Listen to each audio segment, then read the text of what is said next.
Hello students, BA second year Sociology first paper. Today our topic is दलित एवं पिछड़े वर्ग. Okay, Dalits and backward classes.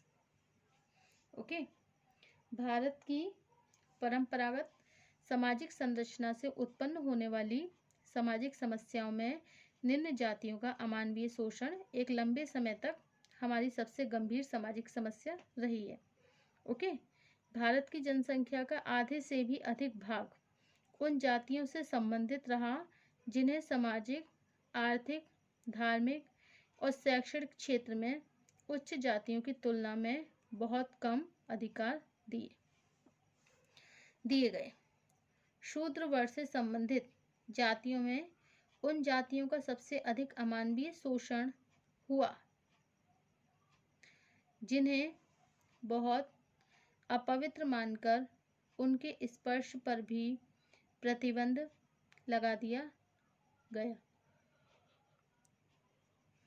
Bharat की सामाजिक संरचना में शूद्र जातियों की स्थिति में भी एक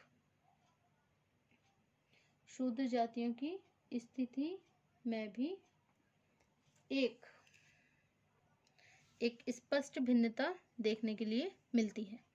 ओके, तो देखिए भारत की ये जो परंपरागत क्या है, सामाजिक संरचना से उत्पन्न होने वाली ये जो भी सोशल प्रॉब्लम है, सामाजिक समस्याएं हैं, उनमें निम्न जातियों का अमानवीय शोषण एक लंबे समय तक हमारी सबसे गंभीर सामाजिक समस्या रही है. ओके, भारत की देखिए जनसंख्या का आधे से भी अधिक भाग उन जातियों से संबंधित रहा जिन्हें सामाजिक, आर्थिक, धार्मिक और शैक्षणिक क्षेत्र में उच्च जातियों की तुलना में बहुत कम अधिकार दिए गए. ठीक है, तो दलित वर्ग जो होता है, इन्हें हम चाहे सामाजिक क्षेत्र में देखें, ओके, चाहे इनको सोशलॉजी में देखें या फिर आर्थिक तौर पर देखें, इकोनॉमिक कंडीशन इनकी देखें, या फिर रिलीजियस तौर पर देखें, इन्हें एजुकेशनल फील्ड में देखें, लेकिन उच्च जातियों की तुलना में, जो उच्च जाति हैं, हाई कास्ट है, उनकी तुलना में अगर उनसे हम कंपेयर करें तो बहुत कम इनको, दलित वर्ग को, जो बैकवर्ड क्लासेस हैं, इनको बहुत ही कम अधिकार दिए गए हैं. ओके, शूद्र वर्ग से संबंधित जातियों में, अच्छा, ये शूद्र वर्ग जो होते हैं उनसे संबंधित जातियों में से उन जातियों का सबसे अधिक अमानवीय शोषण हुआ जिन्हें बहुत अपवित्र मानकर उनके स्पर्श पर भी प्रतिबंध लगा दिया गया. ओके, भारत की सामाजिक संरचना में शूद्र जातियों की स्थिति में भी एक स्पष्ट रूप देखने के लिए हमें मिलता है. ओके, जिन जातियों के लिए गंदे व्यवसायों के द्वारा आजीविका उपार्जित करना अनिवार्य था तथा जो उच्च जातियों तथा उनके संपर्क में आने वाली निम्न जातियों के संपर्क से भी वंचित थी, उन्हें स्वतंत्रता से पहले एक अस्पृश्य या अछूत जातियां कहा जाता था. स्वतंत्रता के बाद इन्हीं जातियों को अनुसूचित जातियां कहा जाने लगा. ओके, तो देखिए अगर हम आज से लगभग 2000 वर्ष पहले देखेंगे, पुराणों में या स्मृतियों के रूप में नए नए धर्म ग्रंथों की रचना का काम शुरू हो गया, तो बहुत सी काल्पनिक कथाओं और वृत्तांतों के द्वारा यह सिद्ध करने का प्रयत्न किया गया कि ब्राह्मणों की शक्ति अलौकिक है. वे अपने श्राप से बड़े बड़े राजाओं को, यहाँ तक कि ईश्वर को भी हानि पहुंचा सकते हैं, तथा प्रत्येक व्यक्ति का यह धार्मिक और नैतिक कर्तव्य है कि ब्राह्मणों की सेवा के द्वारा उन्हें प्रसन्न करने का प्रयत्न करें.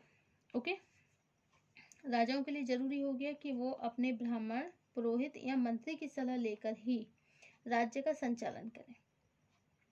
कर्म और पुनर्जन्म के द्वारा सभी लोगों को यह विश्वास दिलाया गया कि उनकी जो वर्तमान स्थिति है, जीवन में मिलने वाले सभी तरह के सुख दुख उन्हीं के पूर्व जन्म के कर्मों का परिणाम है. ऐसा विश्वास भी प्रचारित किया गया है कि अपनी जाति के लिए निर्धारित व्यवसाय, कर्तव्यों और नियमों का पालन करके ही व्यक्ति अपने अगले जन्म को सुधार सकता है.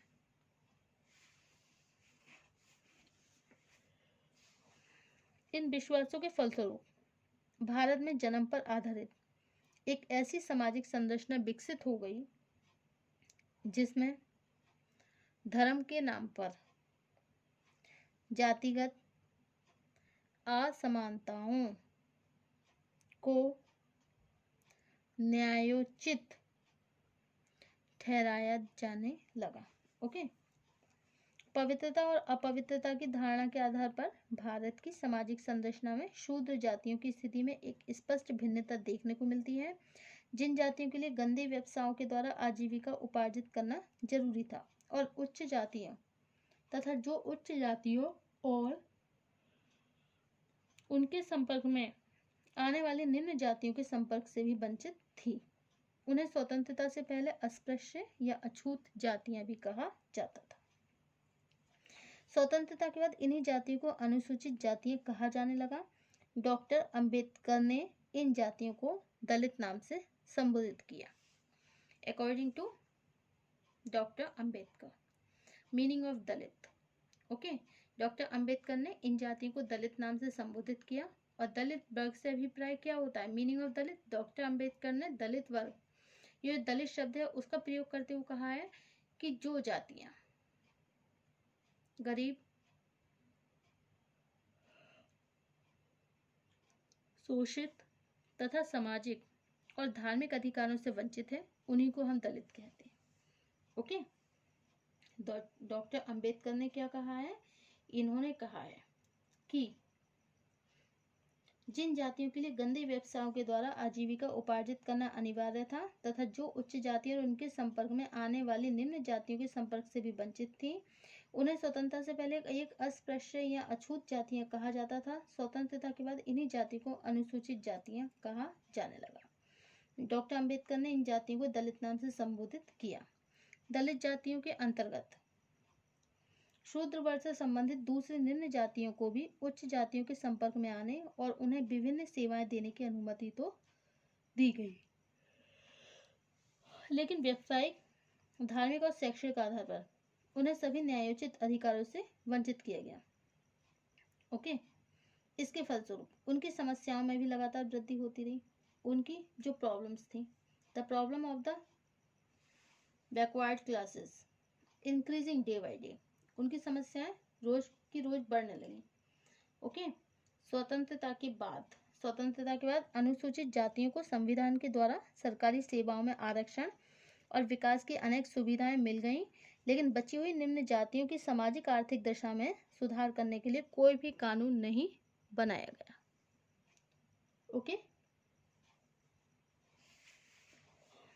राष्ट्रपति एक आदेश के द्वारा किसी ऐसे आयोग को नियुक्त कर सकते हैं जो भारत में सामाजिक और शैक्षणिक रूप से पिछड़े वर्गों की उन दशाओं को ज्ञात करें जिनमें उन्हें काम करना पड़ता है।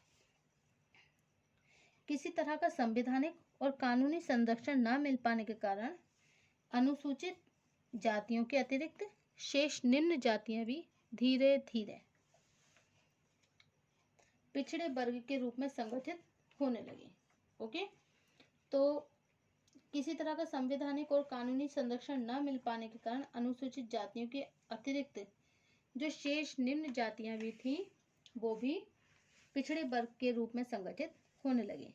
दलित और पिछड़े वर्गों की अवधारणा तथा उनकी समस्याओं के मूल्यांकन से ही हम भारतीय सामाजिक संरचना से संबंधित इस गंभीर समस्या को समझ सकते हैं। ओके, भारत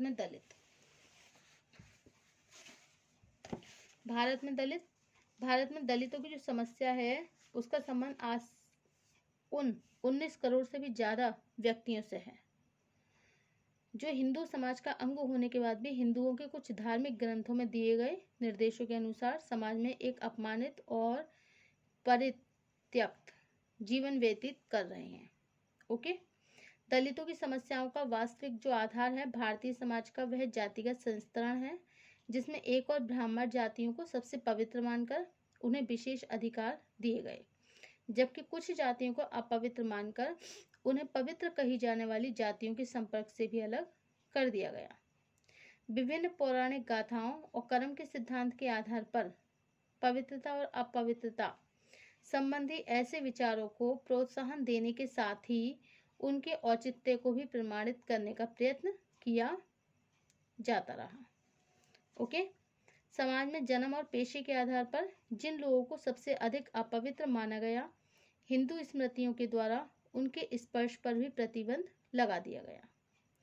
जिन मनुस्मृति को मानव धर्मशास्त्र की संज्ञा दी जाती है, उसमें यहाँ तक कि नियम बना दिया गया कि कुछ जातियों के लोगों को देख लेने मात्र से ही एक सवर्ण व्यक्ति अपवित्र हो जाता है और पुनः पवित्र होने के लिए उसे प्रायश्चित करना आवश्यक है।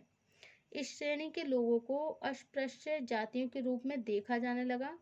मध्यकाल तक हिंदू समाज इतना ज्यादा धर्मांध और अंधविश्वासी बन गया कि वैदिक धर्म को तिलांजलि देकर स्मृतियों में दिए गए विधानों के अनुसार अपवित्र कही जाने वाली जातियों को भी सभी तरह की सुविधाओं से वंचित करके उनका अमानवीय शोषण किया जाने लगा।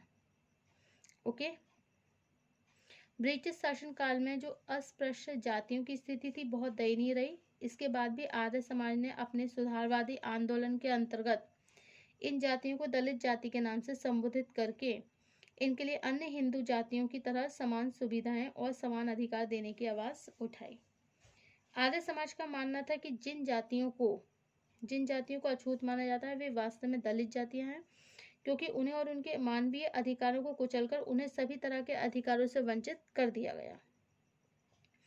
इसी कारण अनेक ब्रिटिश अधिकारियों द्वारा भी अछूत जातियों को दलित जातियां, डिप्रेस्ड कास्ट भी कहा जाने लगा। ओके। अनेक ब्रिटिश अधिकारियों द्वारा भी अछूत जातियों को दलित जातियां मतलब डिप्रेस्ड कास्ट भी कहा जाने लगा। और सन 1931 की जनगणना के अनुसार J.H. हट्टन ने इन जातियों को बाहरी जाति एक्सिटीरिया कास्ट के नाम से भी संबोधित किया। ओके। उनकी मान्यता है कि इन जातियों को अन्य हिंदुओं के समान कोई अधिकार प्राप्त न होने के कारण इन्हें हिंदू समाज से बाहर मानना उचित है। ओके। महात्मा गांधी भी पहले व्यक्ति थे जिन्होंने कट्टरतावादी हिंदुओं के विरोध में अछूत कहे जाने वाले लोगों को हिंदू समाज का अभिन्न अंग मानते हुए उनकी दशा में सुधार करने की आवाज उठाई। उन्होंने इन जातियों को बाहरी जाति न मानते हुए उन्हें हरिजन कहना शुरू कर दिया। ओके। 1935 में पहली बार अछूत जातियों की ऐसी सूची तैयार की गई जिसमें सम्मिलित की जाने वाली जातियों की दशा में सुधार करने के लिए राष्ट्रीय स्वतंत्रता आंदोलन का एक अभिन्न हिस्सा इनको मान लिया गया। अब है आपका दलित वर्ग से अभिप्राय। डॉक्टर अंबेडकर ने दलित वर्ग शब्द का प्रयोग करते हुए कहा है कि जो जातियां गरीब और शोषित तथा सामाजिक और धार्मिक अधिकारों से वंचित हैं उन्हीं को हम दलित कहते हैं। Okay, so this is the meaning of Dalit. Thank you.